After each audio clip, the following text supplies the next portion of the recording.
சின்னத்திரை நடிகை ரேஷ்மா அவர்கள் சமீபத்தில் ஒரு இன்டர்வியூவில் ஒரு விஷயத்த பகிர்ந்துக்கிட்டாங்க. பொதுவாகவே ஒரு ஃபேமிலி ரோலாக தான் வந்து பண்ணியிருப்பாங்க. ஃபேமிலி கேரக்டர்ஸாக தான் வந்து இருக்கும் அவங்களுடைய ரோல்லாம். ஸோ அதை பற்றி வந்து கேட்கக்குள்ள அப்போ தான் ஈஸியாக கனெக்ட் ஆக முடியும் ஆடியன்ஸ் கிட்ட. ஒரு பக்கத்து வீட்டு பொண்ணு, நம்ம வீட்டு பொண்ணு அப்படின்ற ஒரு க்ளோஸ் பாண்டிங் கிடைக்கும். அண்ட் ரசிகர்கள் கிட்ட இருந்தும் நல்ல ஒரு வரவேற்பு கிடைக்கிது என்னுடைய கேரக்டர்ஸ்க்கு. அதை நினச்சி ரொம்பவே சந்தோஷம் அப்படின்றதாங்க. அண்ட் இப்போ ப்ரெசென்ட்டாக ஐயனார் துணை சீரியலில் நடிச்சுக்கிட்டு இருக்காங்க. ஸோ ஒரு ஒரு சில வருடங்களுக்கு முன்னாடி அவங்க வந்து சொன்ன ஒரு விஷயத்தை பற்றியும் வந்து கேட்டது. அதாவது கிளாமர் ரோல்லாம் நான் பண்ணவே மாட்டேன், குடும்ப பாங்கான கதாபாத்திரங்கள் மட்டும்தான் பண்ணுவேன் அப்படின்னு வந்து அவங்க சொல்லியிருந்ததாக கேள்வி எழுப்பப்பட்டது. ஆக்சுவலாக வந்து நான் சொன்னேனான்னு வந்து தெரியல. பட் ஆனால் நான் சொல்லியிருந்தாலுமே கிளாமர் ரோல்ஸ் அப்படின்றது வந்துட்டு எனக்கு அந்த தாட்லேயே இல்லை சுத்தமாக. இப்போவே நீட்டாக நல்ல இதாக தானே போய்கிட்டு இருக்கு.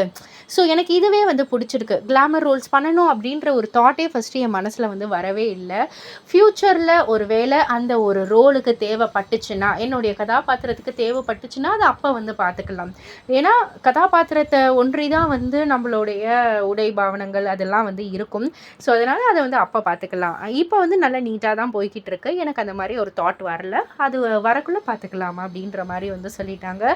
இதை பற்றி நீங்கள் என்ன நினைக்கிறீங்க? உங்களுடைய கருத்து என்ன அப்படின்றத கீழே உள்ள கமெண்ட் பாக்ஸில் குறிப்பிட்டு சொல்லுங்கள். மறக்காமல் சேனலை சப்ஸ்கிரைப் பண்ணி பக்கத்தில் உள்ள பெல் ஐக்கானை கிளிக் பண்ணிவிடுங்க.